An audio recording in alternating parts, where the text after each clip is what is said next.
If you're wondering what can be planted indoors and outdoors in Texas in February, we're going to show you our plants. If you guys don't know who we are, we're a large family of 12 working towards being self-sustainable, and every year we grow more food. And this year, we're going to take you along with us. Before we get started, I'm going to show you guys what we planted in January. Now, if you guys didn't see the video, we did a video about it. I'll leave a link to it at the end of this video, so make sure you stay tuned. So the first thing that we did was garlic.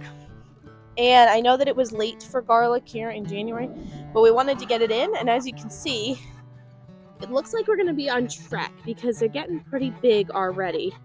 The next thing that we did was spinach. And as you can see, we did those by seed out here, and it looks like they're coming up beautifully. They may need to be thinned within the next couple weeks, but I'm probably not going to do that today. There's another row of spinach, as you can see. The next thing that we did, and John's over here weeding already, was there's some Swiss chard in this bed. So again, they were by seed, so they're still pretty small. There's some there. There's some right there. They're hard to see. They're the ones with the red stems. There's a lot of weeds in here. That's what John's working on. John's working on weeding this bed out. And the last thing that we did was onions. Now, we did do this in a separate video, and again, I'll leave the onion planting video linked at the end of this video too. So we have all those onions there. And you can see where the red flags are. That's where there's another whole bunch of onions. And then there's even some up here. But we do plant enough onions for the entire year. We did last year, was our first time. And now we're doing it again this year. So we should have enough onions for the entire year with how much we've planted. And I talk about how to figure out for your family how many onions you need to plant. So, and now let's go see what we did inside for January. So to recap what we planted in January, here we have a tray of bell peppers. There's a mixture of green and red bell peppers in there. This tray is purple bell peppers, so we got a good amount of those. They just seem to be like 3 or 4 popping up in one, and then some of them none are popping up, so we'll have to move some around. The marigolds, I don't know. This last year was the first year we grew marigolds, and so I saved the seeds, but it seems that maybe I didn't store them properly. I don't know what happened because they never sprouted. So we got some seeds from Azure, and we'll try that again. Then we have the eggplant, a bunch of that came up, and the cabbage. While it looks a little leggy, I think it'll be okay. Moving on to the next table, there's some celery coming up. You can see. This tray is supposed to have some more green peppers. It has a few, but not a ton. Then this is lettuce everywhere. I've already thinned some of this out, if you know. That's still a lot of lettuce. This is a tray of Roma tomatoes. So, and I just moved some around because there were some that had none in them and then some that had like 4 again. Here's another tray of some red, this one has some red peppers in it. More lettuce back there. Another kind of lettuce. These are cherry tomatoes. And this has some cherries and some Romas. So as you can see, we need to grow a lot of plants for our big family. And then to round it off, we have Brussels sprouts, kale, and I have broccoli over here with all the bigger stuff because these are in bigger pots. There's another one back there. So before we get started with the rest of the planting, make sure you all like and share this video to help us push out to more people. And make sure you guys are subscribed to see our planting and harvesting for the entire year. So first, me and John here, John's over there, are going to start by planting the stuff outside by seed. So we're not going to do transplants today, but we will still do them in this video because it's supposed to get really cold tonight, and I don't think that with them being just moved from the house to out here that they may not survive. So we're not going to do them today, but we'll still do them in this video. But right now we're going to plant the stuff by seed that's going by seed outside, and then we'll do transplants, and then we'll do the stuff that's being started by seed inside. Now that this bed has been weeded, we're going to go ahead and split it into 4 quarters because we're going to be doing 4 different crops in there, and I would like to have an even amount of space of each. So the first thing we're going to plant is beets, and we're going to plant them in this corner of the bed here. And beets need to be placed 1/4 inch deep and 6 inches apart. So we're going to just plant as many beets as can fit in the corner of this bed. Obviously, this is not enough for our family for the entire year, but we don't grow everything that we need all on our farm. Stuff that only produces one of everything per plant is a little harder for us to grow everything of. So, and this is the first year we're planting beets. So we're just going to try it out, do it in a small space, and we'll see what happens.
The next item we're going to be doing are leeks. So we're going to be doing them in this quarter of the bed. And the reason that I decided to put the beets and the leeks next to each other is because I noticed when I was looking at the planting depth and spacing was that these are companion plants. Now, I forget which one, but one of them deters pests for the other. So we're going to go ahead and plant the leeks here since the beets are here.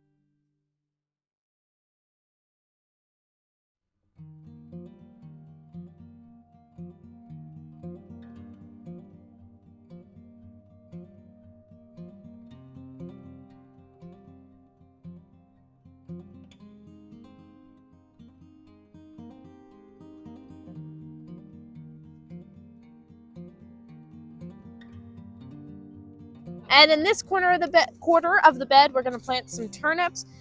We do like turnips in our soups a lot, but we don't really eat a lot of them, so this is probably going to be good.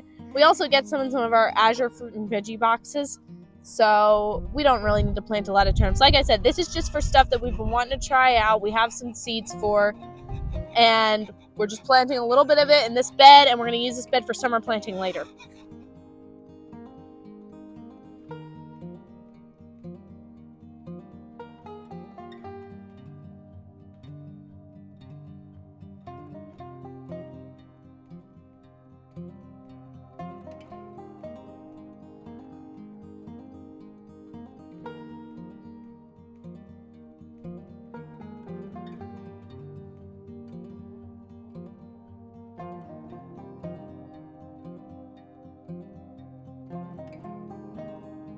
And for the last quarter of the bed here, we're going to put radishes. We got 2 different varieties here, so we'll do, John's going to do his side with one variety, and I'm going to do my side with another.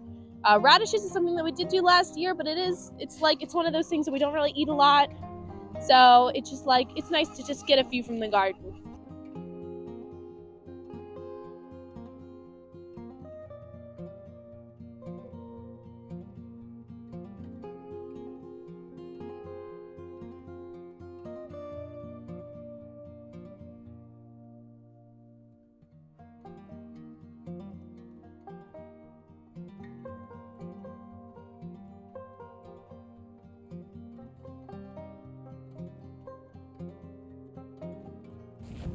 John is now going to plant carrots here in between these spinach rows because there's plenty of space for carrots. Carrots take up barely any space, and they should be out before it interferes too much with the spinach.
So this is the extent of the seeds that we're going to start inside.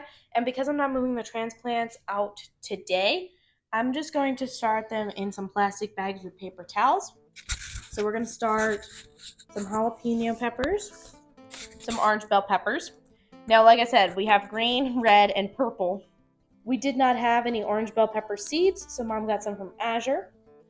Next is an Iham hot pepper, cayenne hot pepper, and like I said, we need to start more marigolds, so we're just sparking marigolds. So I'm just going to get some paper towels here, and I'm going to start some of these seeds in each bag. Now we're getting ready to plant the asparagus. The boys are finishing up digging a trench, and if you want full asparagus planting instructions, I'll leave a link above to a video we did before. But right now, I'm going to take these crowns that we got and put them in some lukewarm water for like an hour or two to brighten up the roots here. And I also noticed that it looks like some of them have already started to bud. That's interesting. Alright, so we're on our way back down to the garden area. Jonathan has dug a trench for the asparagus, and we're going to make sure it's good before we get the asparagus roots ready to plant. Now I'm going to go ahead and plant this asparagus that I've soaked for a couple of hours. Unfortunately, I cannot show you me planting the asparagus because I'm the only person down here, and Dad and Joshua are using the tripod right now for a special project that they have been working on for a while, and they can't wait to show you it once they're done. So I'm going to go ahead and plant this. I will show it to you though before I cover them up. Well, that was easy enough. Now I'm just going to go ahead and bury them over. Now I'm going to do the just like bury them all, the whole thing at once method. But you know that you can like cover them like 2 inches at a time as they keep coming up. But for us, it's just that we'll ask someone to do it here, and it'll be like, oh no, I thought that you were supposed to do it, and I thought you were supposed to do it. So it's just better for us to go with the just cover them all at once method. And I was reading about it, and usually it doesn't hurt the plant. So we're going to go ahead and try that method. We are out here at Joshua's pallet beds. This is the one that he built on camera. So if you guys want to know how to build these, they're completely free. All you need is a pallet and some tools. I'll leave a link to the video above. But in this first one here, Joshua planted the broccoli transplants a few weeks ago, or some of them. There's still some inside that we need to move out. We're going to do that today. But here's some of the broccoli transplants he moved out. They're all looking really, really nice. Starting to get some good looking true leaves. Can't wait for that. And then in this one, we're going to put the Brussels sprouts in. So here's all the Brussels sprouts. And we're going to go ahead and move these to this bed here. We may need to push the spacing a little bit, but I think it'll be okay.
Next, me and Joshua are going to move. Show us the broccoli, Joshua.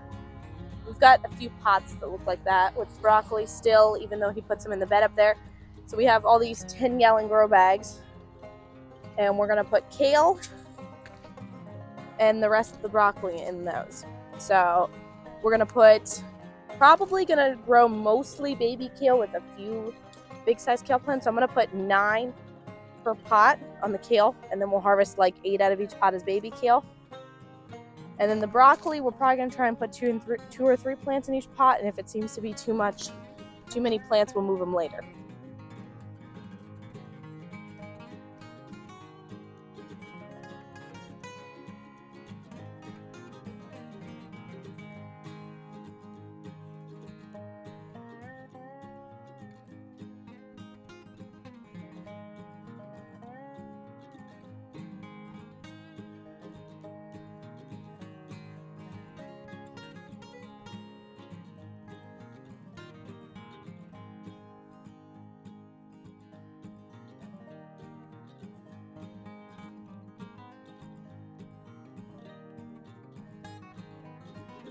So Joshua just called me down to our brooder area because he knows I've been wanting to plant some fresh plants for the chicks to eat when we let them out.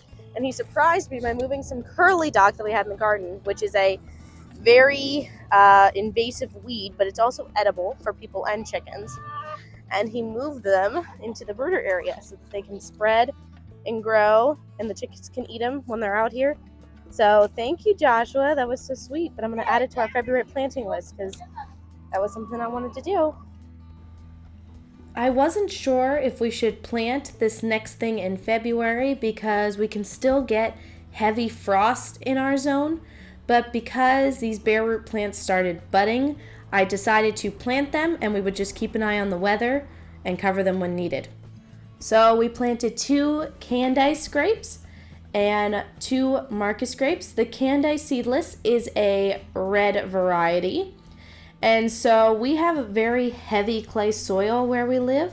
So to combat this, instead of mixing in compost or fertilizer, because we don't want to do that the first year with the grapes, I decided to mix in what they came with in their bags, because it was probably didn't have that much nutrients in it anyway, and it would help loosen up the clay soil.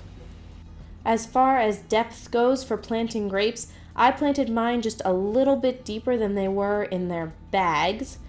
However, if your grapes do have a graft on them, you need to make sure that you do not cover the graft with soil. Before planting, I also made sure that my grapevine was growing toward the trellis, which for us, this is going to be our fence that was already there, because it'll be easier to train it to grow up there if it's already growing that way.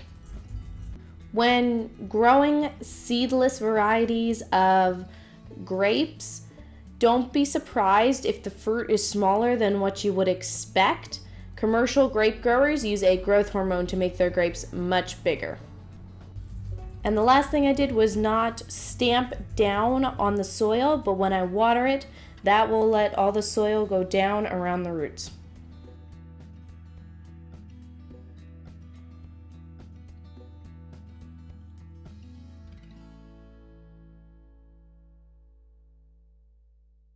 So we just planted our last Candice grape over there. So we have 2 of those, and I'll show you the other one in a minute because we're going to do something with it. And these 2 are Marcus, which is another variety good for our zone. And so one thing I forgot to mention with bare root grapes is that you want to soak them in water before planting the roots. And this is just more or less like because the roots will be very dried out when you get them probably, and this way they won't be. Now with a potted grape plant, you won't need to do this. You can just transplant as you normally would. Now how much time you should soak the root for varies on who you talk to. Some people say just for a few minutes while you get the hole ready.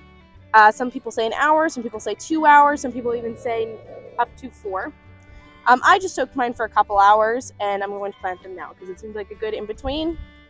And I'm going to plant these the same way that I did with the Candice, with the roots spread out in the hole. And I'm going to face them towards our fence, which is going to be our trellis. And I'm going to mix in this medium here that was in the bags to try and loosen up the clay soil a little. And then we will cardboard and mulch as we did with the other ones. So here's the one Marcus that we planted. And here's the other one. Now, if your bare root plants have leaves on them like ours do right now, it will not be abnormal for them to yellow and fall off. They may not fall off, but if they do, it's not a big deal. They should put new ones on soon. It's just because they're getting used to their new environment and soil, so they may struggle a little. The leaves may fall off. Not a big deal.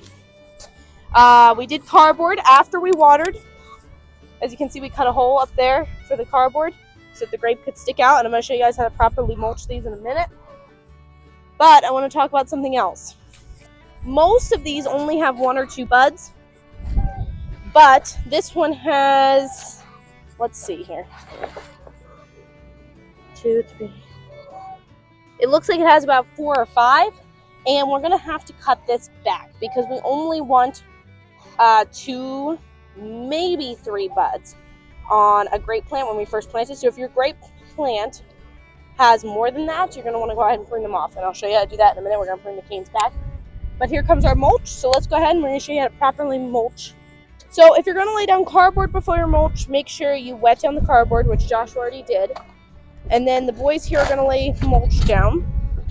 Now, what I see a lot of people do with mulch when they're planting trees and bushes and things is they will push the mulch like this up around their plant like a volcano. This is an improper way of mulching any tree, bush, vine, almost any plant. You don't want the mulch touching the stem or the bark of your plant. So what you're going to do is the exact opposite. You're going to actually make it like a bowl around the plant, like that, where it's actually shallower where the plant is, so that it doesn't rot out your bark or your stem of your plant. Very important, so make sure you're mulching just like that. The last step may seem a little counterproductive, but it's actually going to really help your grape plant get off to a very strong start. So like I said, we need to prune this back to like 2, maybe 3 canes. And the reason for that is you don't want it putting off like 5 shoots in the beginning. It needs to develop its roots. So this is pretty much like the first pruning for the grape. We're training it. It needs to put out only 2 or 3 canes in its first year. So we're going to try and keep the strongest ones, but you know, we're just going to do the best we can. So first I'm going to take off this one right there, because that one was a little small and weak looking anyway. Now there is one here and one here, and these both look really nice, but we also have 2 down here. So I think what I'm going to do is I'm just going to cut off this top one. There we go. And I'm going to keep these 3. And maybe if I notice that it's still starting to get a little more overgrown, I'll go ahead and cut one more off later. But for right now, I'm going to keep those 3. And the other ones don't have more than 2 on them, so they're okay. I'm not going to do anything with those. But if you have more than 2 or 3 on one, you should go ahead and prune off the extras. Try and keep the healthiest ones if you can. And that's pretty much it for planting grapes. You're going to have to prune these every year, and you're going to have to watch other videos on that for right now, because I do not have one. But from what I understand, it's not that hard. It's not that complicated. It's just something you have to keep up with. So make sure they're on a good trellis, keep up with the pruning, and you should be getting good grapes in anywhere from 1 to 3 years. All right, y'all, we are almost done. We only have a few plants to go, and the next thing is ginger. Now I know what you're thinking, that ginger cannot be done outside in Zone 8, but we did do ginger outside in Zone 8, and there are ways that you can do it. It's just going to require a little bit more finesse. So obviously, if you're in higher than Zone 8, you should be able to just go with ginger, I think, right outside without a problem. I'm not really sure about that. You'll have to look it up. But for us in Zone 8, we did do ginger outside last year. You just have to give it a head start. So it's important to start it inside if you're in Zone 8. And if you want to do ginger outside, I definitely recommend starting it inside, getting it out after the last frost, and then if you can, cover it when it starts to get cold again until you're ready to harvest. So if you can extend the growing season for that at all, that probably would be good. But we did it outside without any row covers and still got a good harvest. But I think this year we're going to try and grow it in containers inside, because I would like to see the difference. And so anyway, either way, we need to start it. Now's the time to start it, whether you're going to do it outside or you're going to do it in containers. So I have these 2 little pots here that we're going to put them in. Alright, so this is pretty simple. All we're going to do is you're going to get your rhizomes here. And if you have like a really big ones. I think I'm going to plant this one, but if you wanted to break this one, you can do that too. Just give them a day after you break them apart to callus over, so there's not a fresh cut there that can introduce disease into your plant early on. So all you're going to do is lay your rhinestones in the soil. Now I'm going to put these in pretty tight here because we're not leaving them in these pots. This is just to start them. So I'm going to lay them in here good. Okay? So as you can see, lay them in there pretty tightly. We'll do this one too. And this is, if I was going to grow them in these pots fully, which I don't even think that this would be big enough, you would not want to put this many in. But we're just starting them. Now, your ginger will take weeks to sprout. I don't remember how many weeks exactly, but it's going to take much longer than most plants to germinate and for you to see that it has germinated. So don't give up on it when in like 10 days you don't see any sprouts. It's just going to take longer. Put our rhinestones in, and if they have sprouts like this, these sprouts need to be like up. I mean, I lay them on their side like this, but if you've sprouts growing a certain direction, they need to be going up. Now we're going to cover them an inch or two. Soil, compost. This is our homemade mix, but you use whatever you would usually start seeds in.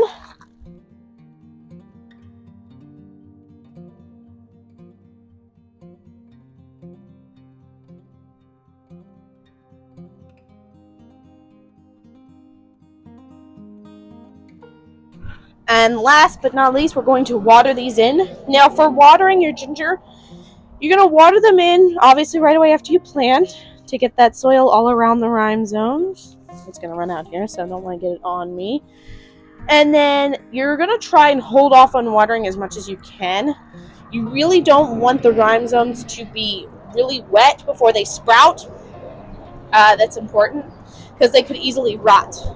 Now, once they sprout, they like water. Ginger likes water more than you would think. When you are ready to transplant these, make sure that they do like shade. So if you have a spot in your garden that gets like morning sun and afternoon shade, go ahead and feel free to put them in there. These are great for a shade garden. Love shade, even though they like hot weather, love shade. They like humidity, they like it to be pretty hot. So feel free to put these in your shade garden. They'll do great. We put them facing north, and the garden that we put them in last year barely gets any sun, and they did amazing. They were protected from like the first frost or two because of where they were, but after they died off, and there's a video about me showing our ginger harvest, and you can watch that if you want. I'll leave a link. But that's pretty much it. So we only have one more crop to do, and let's go inside and do it. The final thing we're going to do is start sweet potato slips. Now I'm going to do the traditional in water in a jar method, but if you're short on time, you can do the soil method. The water method takes more time than the soil method. Now, one of the pros, though, of doing the water method is it's easier and, more likely for success, and you do not need ample indoor lighting to do this. Just a warm area to put it. The warmer it is, the faster it'll go. So first, doesn't matter which way you put the sweet potato in the jar of water. Yes, it does. You need to put the rooting end down in the water. And typically this is going to be like your shorter side. Your tapered end is going to be your rooting end. But if you see roots actually coming out of the potato, then you know where the rooting end is for sure. So what I did is I put 4 toothpicks up above, a little above half where the half point of the potato is. And you're just going to stick it in your jar, just like that, so that the toothpicks are holding it up above the jar, that bigger half. And then I'm just going to fill this jar with water until the bottom half of the potato is covered. There you go. As you can see, it's in the water. So the rooting end, the half of the rooting end is in water, and the other half of the potato is out dry. Now this is going to require frequent changes of water. Like I wouldn't go more than like a few days, maybe a week without changing the water. So make sure you're keeping up with that. And I'm going to go ahead and do these other 4 potatoes that we got. And that should be it. So we have plenty of time before we need to plant slips. Planting slips will probably be done in like April. So it's okay to do the water method here for us because we have plenty of time before we need slips. And just if you want to know, a sweet potato plant, if it's taking a sweet potato, if properly taken care of, should produce dozens of slips off of one potato. So hopefully, we had 3 potatoes last year, but they were given to us by some friends after they had gotten as many slips off of them as they needed, and then we still got a whole bunch of slips off of those 3 potatoes. So I'm hoping that 4 potatoes will up what we get a lot more. I'd love to know what you all planted this month, so make sure to drop it in the comments below. Make sure to check out the videos I'm going to leave linked at the end of this one to see what we planted in January and all of my instructions for planting onions for success.